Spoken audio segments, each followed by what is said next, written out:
চলে আসলাম টাঙ্গাইল জেলার মহেরা জমিদার বাড়ি।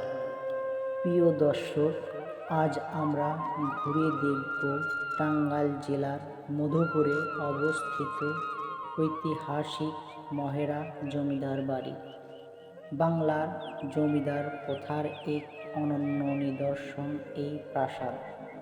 প্রায় ২৫০ বছর আগে ভারতের পশ্চিমবঙ্গের বর্ধমান জেলা থেকে আগত শ্রী কৃষ্ণ সেন পরিবারের এখানে বসতি স্থাপন করেন।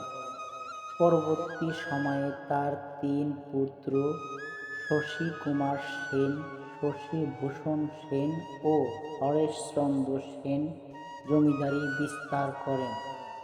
এই জমিদার পরিবারের শুধু ধনী ছিলেন না, ছিলেন সমাজসেবক ও কৃষি, শিক্ষা ও সমাজ কল্যাণে তাদের দানশীলতার নজির আজও স্মরণীয়। তবে তাদের দৈনন্দিন জীবন ছিল রাজকীয়। নাচঘর, ভোজসভা, অতিথিশালা আর বিলাসবহুল ইউরোপিয়ান আসবাবপত্র ভরা। মহেরা জমিদার বাড়ির ৩টি ভবন রয়েছে। ১৯৪৭ সালে দেশভাগের পর জমিদার পরিবারের অনেকেই ভারত চলে যায়। পরে ১৯৫০ সালে জমিদার প্রথার বিলুপ্তি হয়ে এই প্রাসাদের জৈলস হারিয়ে যায়। বর্তমান মহেরা জমিদার বাড়িতে বাংলাদেশ পুলিশ ট্রেনিং সেন্টার স্থাপিত হয়েছে, তবে পর্যটকদের জন্য উন্মুক্ত রাখা হয়েছে এই ঐতিহাসিক স্থাপনা।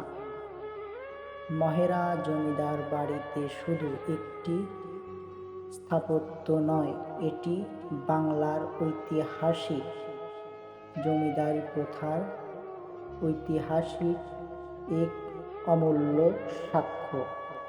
প্রতিটি দেয়ালে, প্রতিটি কারুকাজ আজও অতীতের গৌরবের কথা স্মরণ করিয়ে দেয়। তাই কথা না বাড়িয়ে আসুন আমরা ঘুরে দেখি এবং উপভোগ করি।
ভিডিওটি ভালো লাগলে লাইক, কমেন্ট, সাবস্ক্রাইব করে পাশে থাকুন।